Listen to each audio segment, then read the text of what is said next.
मुहर्रम में शिया और सुन्नी की बहस के बजाय आप करबला को पढ़ें, समझें और सीखें।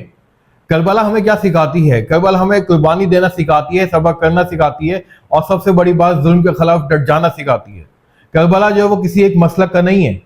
हज़रत इमाम अलैहिस्सलाम ने हमें इख्तिलाफ करना नहीं सिखाया, बल्कि हमें असूलों पे चलना सिखाया है।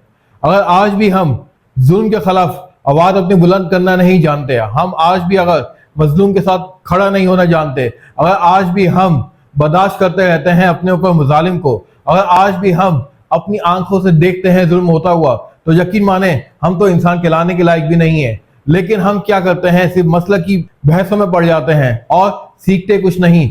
असल जो मकसद है करबला का, हम उससे तो बहुत दूर हो चुके हैं, लेकिन हम क्या करते हैं, सिर्फ पॉइंट स्कोरिंग करते हैं।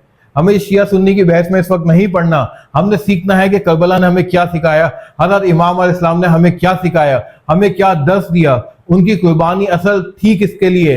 इस्लाम की बुलंदी के लिए, जुल्म के खिलाफ डट जाने के लिए थी। लेकिन हम क्या करते हैं, सिर्फ और सिर्फ अपनी मसलक की पॉइंट स्कोरिंग में लग जाते हैं। हमें ऐसा नहीं करना। हमने एक बेहतरीन मुसलमान बनना है जो जुल्म के खिलाफ आवाज उठाना भी जानता हो, जो जानता हो कि मजलूम के साथ खड़ा कैसे होना है, जो जानता हो किसी की हक तलफी हो रही है तो उसको हक दिलाया कैसे जाता है, जो जानता है कि मुसलमान सब आपस में भाई भाई हैं, हमें कोई फिरका तोड़ता नहीं है, बल्कि कुरान हमें तो मजबूती से एक दूसरे के साथ बांध के रखता है। ये कलमा इतनी बुलंद ताकत है जो हमें आपस में जोड़ के रखती है। हमें किसी भी मसला की बहसों में नहीं पड़ना।